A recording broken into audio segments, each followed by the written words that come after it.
নির্বিচার বোমাবর্ষণে গাজাকে ধ্বংসস্তূপে পরিণত করা ইসরায়েলের মাইলের পর মাইল এলাকা পুড়ছে আগুনের লেলিহান শিখায়।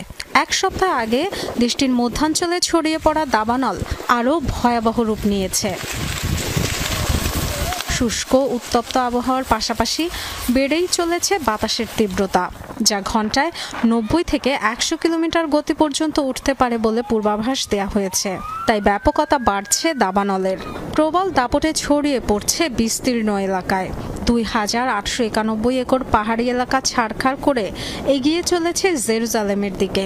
বন্ধ হয়ে গেছে তেল আবিব জেরুজালেম প্রধান সড়ক। 1.5 বছর ধরে গাজায় নিরীহ মানুষের উপর নিধনযজ্ঞ চালালেও এখন আগুনের কাছে যেন অসহায় ইসরায়েল।